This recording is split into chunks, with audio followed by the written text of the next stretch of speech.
Hello, I'm Gary with Liquid Force Kiteboarding, and I want to show you the Messenger kite surfboard that we are just releasing.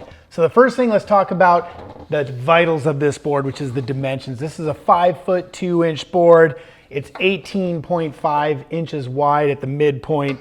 It's 2 3/8 inches thick at the thickest part of the board, and it's 24.7 liters, which is, those dims basically equate to a great all-around board that would work well for a lot of people.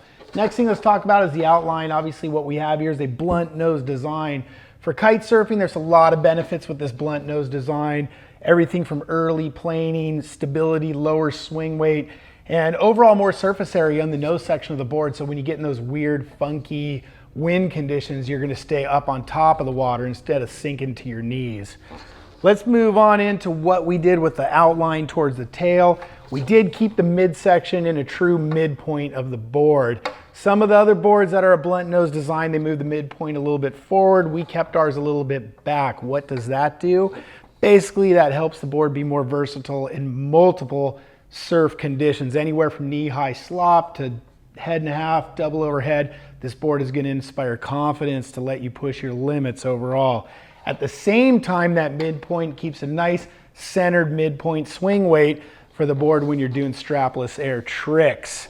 Once we get to the tail of the board, we do have a 3+2 fin configuration, so you could run it as a quad fin or you can run it as a thruster depending on what type of conditions you're in. Me personally, I like a quad fin when I'm in real fast, down the line point break type surf.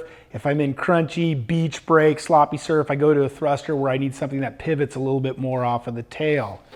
Looking at the bottom shape of this board, we have a nice double concave that starts all the way from way high up in the nose, 8 inches back from the nose of the board, that fades off into a quad concave. That creates a lot of down the line projection in surf, and it also eats up the chop really well when you're chopping back up wind, or if you're just trying to hit a lot of strapless surf choppy conditions. That bottom contour aids a lot in making your ride a lot nicer overall. Construction of the board, that's always very important. So what we start out with here is an EPS CNC shaped core that's hand finished. And then we glass this board with a double 6-ounce glass on the bottom, a double 6-ounce glass on the top. Now on the bottom, we do add a carbon center stringer that adds a little bit of rigidity to the board and strength for holding up in terms of just having a little more structural integrity. And on the top, we add almost an entire deck patch all the way towards the nose of the board of an Inegra carbon composite. What that does, it's very resistant to heel denting overall. We put it way towards the center, so especially for your strapless people out there, sometimes you land ahead of your deck pad if you're using EVA, and this is going to give you a little extra protection against heel denting. The board will heel dent overall. All surfboards will. That's just the nature of the beast. We do, on that note, put a slight contour on the top of the board that emulates that kind of broken feeling of the heel deck. I personally like that because it allows you to really feel where the board is under your feet, and also gets it so it sticks really nicely to your feet in your strapless airs. So what does this board come with besides just the board itself? It does come with full deck EVA. We equip it in the box with a front pad and a tail pad. You can equip it how you want. Personally, I don't run a front pad normally. A lot of people do like to run front EVA pad. It's all up to you, but it comes equipped with that. The next thing, you do get 5 fins with your board. So if you want to run it as a quad fin, we do have a single foiled quad fin set in our Honeycomb Pro. Nice lightweight glass fins. They're kind of in a stage right between an M5 and an M7 on the FCS scale, which for us, we found that this particular fin shape for the front fins and the back side bites, it's really good for kite surfing. Provides a lot of great upwind projection and release down the line when you want the tail to break free. But overall, it's not too stiff, and you're not blowing the tail out when you don't want to, when you're really powered up.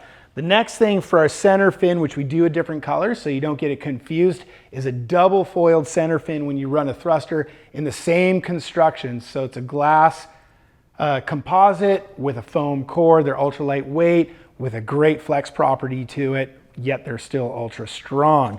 So who is this board for in general? This board is for that kite surfer that's looking to push the limits out in the waves in multiple types of conditions, point breaks, beach breaks, anything from sloppy surf to solid overhead surf. This board's going to inspire confidence. And also for the strapless riders out there, this is going to be a great board. You can also notice we did not put inserts in this board. Weight is a big thing to us overall. We wanted to get the strongest, lightest board out there, and we found out by taking away the inserts, we lost a lot of weight because we didn't have to put a lot of excess glass to hold those inserts in. Also with the trend right now with using the wave to really power your kite surfing, and also the strapless movement for doing strapless airs, a lot of people just aren't using inserts right now, so we decided to do that weight savings and not put the inserts in the board. So you don't have to worry about putting straps on it. Overall, this board rides really nice. I think it's going to inspire a lot of people to push their limits way far past what they have been doing in the past on their directional surfboards, and enjoy it. The Messenger 5.2.